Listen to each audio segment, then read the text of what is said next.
What is your favorite running gag in any D&D campaign? Every time any player searches a bookshelf, regardless of setting or time period, they find a book titled Bards and Their Impact on History. There are like 1,000 editions now because, well, bards. Mammoths! Through a long-running series of small mistakes that have snowballed on each other, it is now canon in my world that woolly mammoths live in the desert, lay eggs, and when the young mammalings hatch, they cling to their parent like possums until they're large enough to keep up with their herd. Every once in a while, a time stop spell will go off and a portal will open. A very old man will step through and ask, "Did a lich with one hand and one eye pass through here?" Then another portal will open and he'll just leave, instantly ending the time stop. Everyone can see and hear this happen. I do this about once a year. The group in my 1 to 20 campaign had a long-standing sending contact, a black dragon. Long story. She would always mess up her answers because she was too long-winded or didn't bother thinking about the word limitations. Until one time when she sent a concise 25-word message, and the group knew they had to get there immediately because of it. In a recent campaign, one of my players was excited about the combat and wanted to cast Magic Missile. What came out of her mouth was, "Magic Missile!" So a small fey creature appeared, said, "Pew, pew, pew," as he fired glittery bolts, said, "Yath, Queen," and vanished. Jesus Christ. We laugh like idiots every time Magic Mitchell gets cast. I love it here. Rolling a nat 20 on a perception investigation insight check allows the PC to briefly see through the fourth wall, only to immediately repress the knowledge of what lies beyond the far plane. Example: you see a group of strangely garbed humans sitting around a table with various tomes and oddly colored objects in front of them.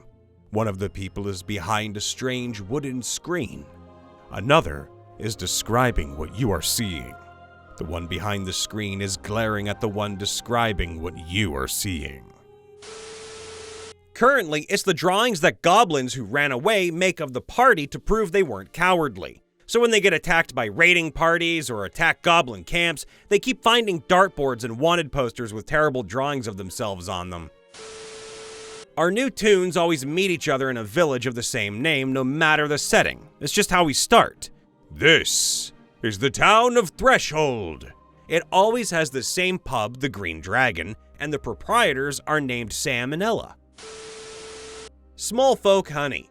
Early on in one campaign, I made a semi-throwaway comment that a wizard was creating a group of bee-style sturges. Later, my party fought the wizard.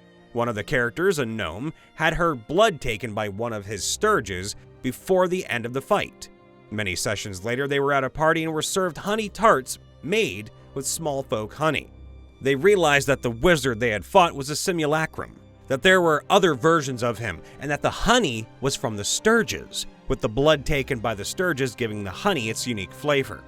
It's been years since then, and my player still hasn't forgiven me for feeding her her own blood honey. At some point, in order to check for traps, no rogue and no spell prepared to do so, they summoned a monster. They summoned a Formian worker, never heard of that, and had it walk down the hallway, essentially to trigger whatever I had waiting for them. Well, it did trigger the traps, but also alerted a bunch of baddies, not surprisingly. They were so pleased with how well it worked that they did it again later, and I made it the same Formian worker, since when an extra planar monster is killed, it doesn't actually die, it just goes back to its plane. Eventually, that became their go-to method for detecting traps, and the poor little ant guy just kept getting summoned and killed over and over again. They named him Pancakes, because of how often he got smushed. Poor Pancakes. The one where the party finds a carrot on the road, and when they disturb it, a hunter emerges from the bushes and scolds them for disrupting his rabbit trap, then runs away disgruntled. The next time, it's a rabbit carcass on the road, and if it's disturbed, the same hunter emerges again, this time scolding them for disturbing his goblin trap. The goblin carcass becomes a trap for a griffin, then its carcass in turn becomes a trap for a troll, then a wyvern, then a giant, then a dragon. The story of a party eventually disturbing a dragon carcass during this hunter's attempt to trap a Tarrasque was what originally sold me on using the idea myself. Between 2 and 2,000! 2 of the PCs were in a cave system where we're trying to hold a passage against an oncoming attack. Down the tunnel came a group of soldiers, but they didn't have a light source that could reach the PCs and no dark vision. The PCs fired a warning shot and tried to intimidate them, saying they were outnumbered. The officer leading them asked, "Yeah, how many are you?" The eternal gag for any time someone asks for a count of something was uttered. Between 2 and 2,000! Well, technically, it's not a lie, but I still asked for a deception roll. A natural 20 with a fair bonus put it close to a 30. The officer turned his squad right around, baby. To this day, when someone asks how many of something there are, this is likely to come up. How many goblins are there? Somewhere between 2 and 2,000, winky face. Mwah.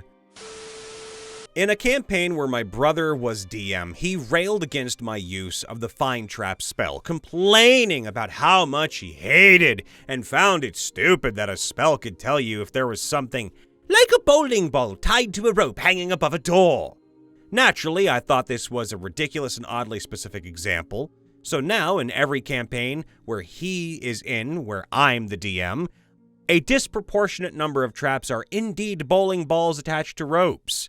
To explain the ubiquitous bowling balls, bowling is now a very popular recreational activity, and most of my party has personalized bowling balls. Dude, I want one too, come on. First 5th edition campaign we did had a totem barbarian who, of course, used the bear feature to have resistance to most damage types while raging. Literally every time the DM rolled for damage, the bard player would say, "Did you mean?" reminding him he took half damage. Like if we got hit by a fireball for 30 damage, he'd say, "Did you mean 15 damage? Many years and campaigns later, we still like to trigger our DM by asking that every time we take half damage. For another one, we had a reoccurring antagonist in a campaign named Belatil. Our characters had other stuff to worry about and didn't take him very seriously, and because we were kinda jerks, we would purposely forget his name and call him increasingly ridiculous names in front of him. Like, he'd just pop up and we'd be all like, "Oh hey, it's that guy. What's his name again? Belfry, Beliagio, Belly Button." Yeah, I think that's it. Yeah, go away, Belly Button. My name's Belatil. Yeah, no, it's Belly Button. Get out of here before I put my finger in you. First time our Hexblade Warlock got to use Steel Wind Strike, our DM allowed her to take it. She'd been cursed with a terrible taste in fashion by an Archfey the night before. So she was wearing a fedora, socks and sandals, and a leather coat that reached down to her ankles. What was supposed to be a badass moment in the middle of combat was completely undermined by our DM's offhand comment. "Forgive me, master, but I must go all out just this once." And now, whenever someone uses Steel Wind Strike, someone will inevitably make some cringy anime comment, Hexblade included, as a callback to that time we all lost our collective shit. Had a running joke that my character was actually 5 foot 11 inches, but was insecure about it when tell people he was 6 feet tall. So the DM would have NPCs ask me my height, but I had like a +9 on deception, so everyone just took my word for it. Anvil on a rope. Wile E. Coyote is already impressed. One time my players had to spy on a powerful mage. One of them suggested we should wait till he's asleep, then drop an anvil onto him. What's he gonna do? He's just gonna get flat. They never did it, of course, but this is now a running gag and is always the first plan that comes up for getting rid of someone. Just last week, that player DM'd a one-shot, and he immediately warned us that all traps were switched to anvil on a rope setups. The ranger in the party will learn rope trick pretty soon. I am concerned. I'm excited! For a while, my partner and I were playing a pair of mercenaries with a Blues Brothers aesthetic, named Mr. Black and Mr. White. They were transitional characters, so we didn't get to play them very long, It was pretty silly from the jump though, but then we started randomly switching who had what name since they used a monster stat block and were mechanically identical. Lots of funny offhand moments ensued. We have this gag where if anyone plays a halfling, they cannot purchase a 10-foot pole because they're, well, not big enough to use most large weapons. So in a sense, they cannot use a 10-foot pole either. The most they can have is 8 feet. For my longest running campaign, we had a significant amount of fluctuation in the number of players before we settled at 4. And during that time, we met our vampire big bad evil guy multiple times. Someone made the joke that because our numbers were different every time he saw us, he kept making comments about "you 4" being thorns in his side, but he didn't know how to count higher than 4. "Court can't count" became a refrain for the rest of the campaign. And now, it's carried on over to our next one, that the weird vampire creatures in this new location don't know how to count.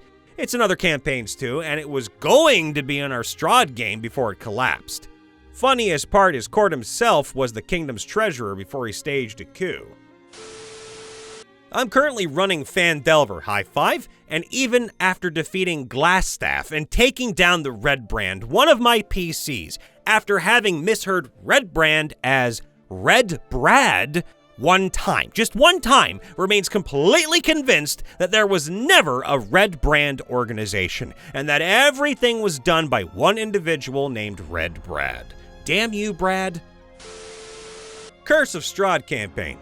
The party had a fur-bowl druid named You.